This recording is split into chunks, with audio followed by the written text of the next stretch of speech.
got so much motherfucking design on right now. Break it down, bring it back, make it clap. I got 3 old thoughts, new guap, wear that thing. Bitches on my line, and you know. Assalamualaikum warahmatullahi wabarakatuh. Untuk pertemuan kali ini, tema kita yaitu Aku Cinta Bumi dengan judul Proses Terjadinya Tanah Longsor. Teman-teman tahu nggak apa sih tanah longsor itu?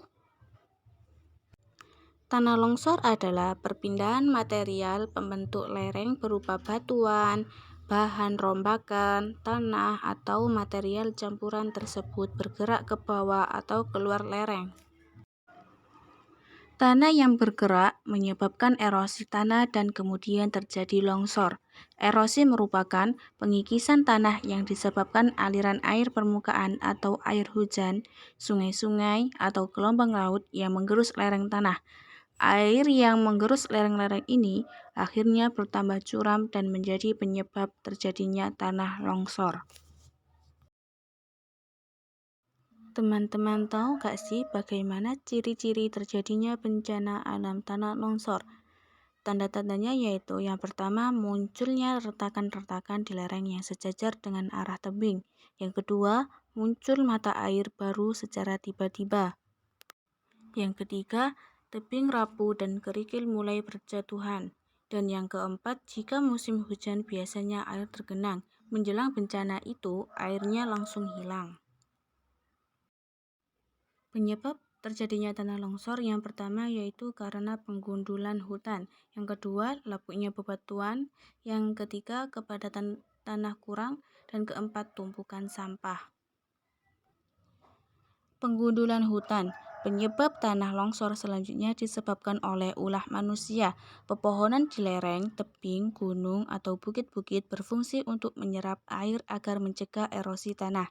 Jika sebuah area, terutama area lereng dan tebing, tidak memiliki cukup pepohonan, ini akan menyebabkan terjadinya tanah longsor.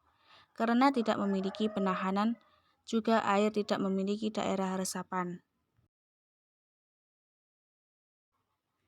2. Lapuknya bebatuan. Bebatuan di lereng, seperti batu endapan yang berasal dari gunung berapi dan batu jenis sedimen kecil, memiliki sifat lapuk atau kekuatan yang mudah hancur menjadi tanah. Hal ini yang kemudian menjadi penyebab tanah longsor. 3. Kepadatan tanah yang kurang. Jenis tanah tertentu terkadang bisa menyebabkan rawannya longsor. Misalnya tanah liat, ia memiliki karakteristik yang mudah pecah ketika musim panas dan lembek ketika musim hujan. Ini menyebabkan tanah tidak bisa kuat berada di posisinya sehingga mudah longsor. Dan yang terakhir yaitu tumpukan sampah. Selain menyebabkan banjir, tumpukan sampah juga bisa jadi penyebab tanah longsor. Sampah yang tidak pernah diolah dan dibiarkan menggunung akan beresiko longsor, terutama karena tekanan dan air hujan yang memiliki intensitas yang sangat tinggi. Apa yang harus kita lakukan saat terjadi bencana tanah longsor? Jika tanah longsor terjadi di sekitar rumah kita, maka segera tinggalkan rumah. Yang kedua, berlindunglah ke tempat yang aman. Dan yang ketiga, jangan mendekati daerah longsor karena longsor susulan masih mungkin terjadi. Oleh sebab itu, yuk kita sebagai manusia harus menjaga bumi kita agar tetap lestari. Jangan sampai kita merusak lingkungan kita. Cukup sekian, terima kasih. Wassalamualaikum warahmatullahi wabarakatuh.